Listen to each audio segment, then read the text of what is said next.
कभी भी दुनियादारों से उम्मीदें वाबस्ता ना करें। एक बात सुने बड़ी शानदार, इमाम गजाली ने लिखी है। इमाम गजाली फरमाते हैं कि हारून रशीद ना हज करके वापस आया बगदाद में, तो कोने में हजरत बहलोल दाना बैठे थे। रश बहुत था, मजमा बड़ा था। हजरत बहलोल दाना भी सड़क के किनारे बैठे थे। तो सिपाही कहने लगे यहाँ से उठ जाओ। फरमाने लगे हारून रशीद की ज़मीन नहीं, ज़मीन मेरे रब की है, मैं क्यों उठूँ। वो करीब से गुजरा तो सलाम ली, तो आपने उसका प्रोटोकॉल देखा तो फरमाने लगे हारून रशीद तुझसे तगड़े तगड़े मोटे मोटे प्रोटोकॉल मैंने लोगों के देखे हैं, और ये जो तेरे दाएं बाएं आज तेरे नारे लगा रहे हैं, ये पहले उन लोगों के नारे लगाया करते थे। और थोड़ा वक्त गुजरने दे, जो तेरे बाद आएगा ना, ये सारे फिर उनके नारे भी लगाएंगे। तू झूठ की दुनिया में जिंदा है, इनसे तूने उम्मीदें वाबस्ता की हैं, ये कल उसके नारे लगाएंगे। उसके दिल पे बड़ा असर हुआ, घोड़े से उतर आया, आगे कहने लगा हुजूर आपने मुझे बड़ी अच्छी नसीहत की है, मेरा दिल बड़ा ठंडा हुआ है। मैंने सुना है आप मकरूज हैं, कुछ लोगों का कर्ज, तो मुझे कोई हुक्म ही कर दें। आप हंसने लगे, फरमाने लगे यार तू तो बड़ा ही बेवकूफ़ है, बड़ा ही बेवकूफ़ है तू, मैं तुझे नसीहत कर रहा हूँ, तू मुझे उलझा रहा है। हुजूर कोई हुक्म कर दें। क्या खूबसूरत अंदाज है रब करीम के बंदों का। हजरत बहलोल दाना फरमाने लगे तेरा रब कौन है। कहा अल्लाह। तो फरमाया मेरा कौन है। कहा अल्लाह। फरमाने लगे ये तो नहीं ना हो सकता कि अल्लाह हारून रशीद को देता रहे और बहलोल दाना को भूल ही जाए। ये तो नहीं ना हो सकता कि हारून रशीद को देता रहे और बहलोल दाना को भूल जाए। फरमाया उसका दिल, उसका इरादा हुआ, इरादा कुदरत हुआ कि बहलोल मकरूज रहना चाहिए। तो अगर रब मुझे रखना चाहता है, दुख कबूल मोहम्मद बख्शा राजी रहन प्यारे, अगर वो चाहता है मैं मकरूज रहूं तो मैं भी चाहता हूं कि मैं मकरूज ही रहूं। ये तो नहीं ना हो सकता कि तुझे दे और मुझे ना दे। फरमाया मेरी तुझसे कोई उम्मीद नहीं, मुझे जब भी देगा मेरा रब भी देगा, और वो देगा तो फिर इंशाल्लाह खजाने खोल के देगा। दुनियादारों से उम्मीदें वाबस्ता करना, लोगों के पीछे, ये छोड़ दें। आप बेचैन रहेंगे, बेकरार रहेंगे। अल्लाह वालों से जरूर उम्मीदें वाबस्ता करें, इसलिए कि उनके पास जो कुछ होता है वो दरअसल रब का ही होता है। लेकिन सेठों से, नवाबों से, सियासतदानों से बाज आ जाए, हमारी बड़ी उम्मीदें वाबस्ता हैं। मैं अक्सर कहता हूँ जितने फेरे नौकरी के लिए दुनियादार के दरवाजे पे लगाए हैं ना, इससे कम दफा मस्जिद में नफल पड़े होते तो रब उतनी बड़ी मेहरबानी फरमा देता। तीसरी बात ये याद रखें, अगर सुकून लेना चाहते हैं ना, अगर सुकून लेना चाहते हो ना, तो लोगों को डिस्कस करना बंद कर दो। बहुत सारी कमजोरियां हमारे अंदर होती हैं ना, फिर अल्लाह हमारी रोजी तो नहीं ना बंद फरमाता। ये तो नहीं कहता कि जमीन से निकल जाओ। अगर यही वाला मामला हो जो हमारा है कि फो शादी पे इसने मेरे साथ बुरा सलूक किया था, अब सारी जिंदगी बुग़्ज़ रखना है। अगर यही मामला फरिश्ते अल्लाह की बारगाह में कहें कि या अल्लाह इसने फलाने दिन शराब पी थी, अब इसको ज़मीन में नहीं रहने देना, निज़ाम ज़िंदगी चलेगा। तो अगर अल्लाह हमें माफ़ करता है तो हम बंदों को माफ़ क्यों नहीं करते। आप यकीन करें, इतनी लंबी अदावतें, इतना लंबा हसद, इतना लंबा बुग़्ज़, इतना लंबा। हदीस मैंने पढ़ी, मैं हैरान रह गया। मेरे नबी करीम अलैहिस्सलाम ने फरमाया अपनी बीवी से कभी बुग़्ज़ ना रखना।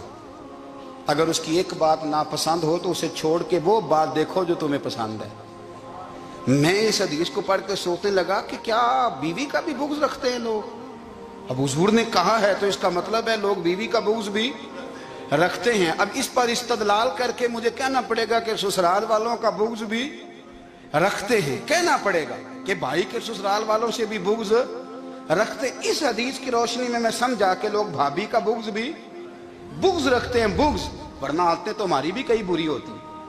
अगर आदत एक वजह बने इख्तलाफ की तो आदतें तो हमारी भी कई बुरी हैं, लेकिन हम अपनी बुरी आदतों समेत अपने आप से प्यार करते हैं, और सामने वाले की एक भी आदत बुरी हो तो उससे बुग़्ज़ रखते हैं। बुग़्ज़ ना पैदा करें। मेरे नबी पाक अलैहिस्सलाम ने फरमाया कुछ चीजें तुम्हारे दीन को मूंड डालेंगी, तबाह कर देंगी, काट देंगी। हुजूर कौन सी। फरमाया हसद, तकब्बुर और बुग़्ज़, ये तुम्हारे दीन को तबाह कर दें। हम बेचैन इसलिए हैं कि हमने बहुत सारे लोगों का बुग़्ज़ पाला हुआ है, और हर फील्ड में सियासतदान ने सियासतदान का, जातियात पर उतर के बात करते हैं, मुअज़्ज़ज़ तरीन लोग, ताजर ने ताजर का, इल्ला माशाअल्लाह बाज जगह पे अहले इल्म भी एक दूसरे से अदावत रखते हैं।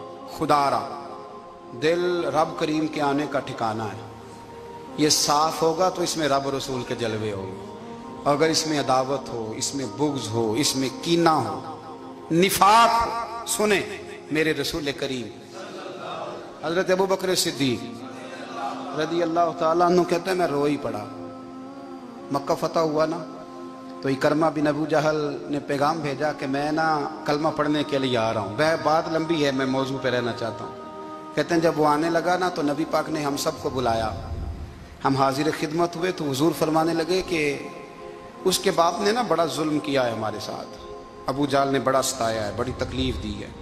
आप मुझे बतलाएं कि वो एक दफ़ा किसी शादी पे बहस होती है बीवी के भाई के साथ, फिर सारी ज़िंदगी उस बेचारे को माफ़ी, वो 10 दफ़ा घर आता है माफ़ी मांगने पर सवाल ही नहीं पैदा होता मैं ओ हो मुझे ही कह दिया, यानी फिर मैं मुझे ही कह दिया आपने और मेरी शान में बेअदबी और फिर मैं माफ़ कर दूं। तौबा तौबा तौबा, ये कैसे हो सकता है? मेरी नाक नीची हो जाएगी और आपने मुझे कह दिया, सवाल ही नहीं पैदा होता। और ये रोना मैं अक्सर होता हूँ कि शादी वाले दिन दामाद साहब का ज़्यादा दिमाग ख़राब होता है। जब छोटी साली की शादी होती है ना, उस दिन इसको बुखार चढ़ता है, कोई इसको कान में कहता है तेरी इज्जत नहीं कर दे, उस दिन इसका दिमाग ख़राब हो जाता है, बच्चे उठा के निकल आता है। वो बेचारा सुसर मिन्नतें कर रहा होता है कि तेरी मेहरबानी आ जा, ये इज्जत करा रहा है। तो मैंने कहा एहतजाज करके जो इज्जत कराई जाती है वो इज्जत नहीं होती। हाँ, यहाँ मांग के इज्जत लेते हैं लोग, यह एहतजाज की कोई इज्जत है? आपके अंदर कमालात इतने हों कि आपकी इज्जत करने को दिल चाहे, यानी मजा आए, यानी लुत्फ आए, यानी आप दूर बैठे हो तो किसी का दिल करे आपको स्टेज पे बुलाने के लिए। ये क्या बात हुई कि छाए जाना और भाग के आगे जाना? इनसे निकलें। इकरमा बिन अबू जाल कलमा पढ़ने के इरादे से आ रहे हैं, हुजूर अलैहिस्सलाम ने सहाबा को बुलाया। कितनी ज्यादा दावत रखी जा सकती थी माज़अल्लाह? कब से वो चला था जुल्म करने, और उसके बाद उसका बेटा शुरू हो गया। कितनी बातें थी जो ना काबिले माफी थी, पर करीम रसूल ने हमें बतलाया है कि सुकून वाली जिंदगी कहते किसको है। जब सब लोग जमा हो गए तो हुजूर ने फरमाया भाई वो कलमा पढ़ने आ रहा है, उसके बाप ने जुल्म बड़े किए हैं, पर मेरी नसीहत ही है कि उसके सामने उसके बाप को बुरा ना कहे, खबरदार कोई उसके सामने कोई बात ना करे। अब वो कलमा पढ़ने आ रहा है, मुती हो के आ रहा है, बांध के आ रहा है। कहते हैं अल्लाह के रसूल ने ना काफी देर तक खुतबा दिया, ब्रीफिंग दी, बात समझाई। जनाब सिद्दीक अकबर कहते हैं मैं रो पड़ा। एक सहाबी मुझे कहने लगे तुम्हें क्या हुआ? तो मैंने कहा मैं मुस्तफ़ा की रहमत पे रो रहा हूँ। देखो किन के लिए हुजूर ग्राउंड बना रहे हैं, ए देखो किन के लिए हुजूर तैयारी कर रहे हैं, जिन्होंने सारी जिंदगी दुश्मनी की। खुदारा ये अंदर से अदावतें निकाल फेंको। ओ भाई इतना तो लंबा टाइम ही कोई नहीं, इतना तो वक्त ही कोई नहीं, इसको साफ रखो। बंदा कोई कर भी गया तो कोई अर्ज नहीं। चंगी मंदी सजना कोलों 100 वारी हो जाती, यार यारां दा गिला नहीं करदे।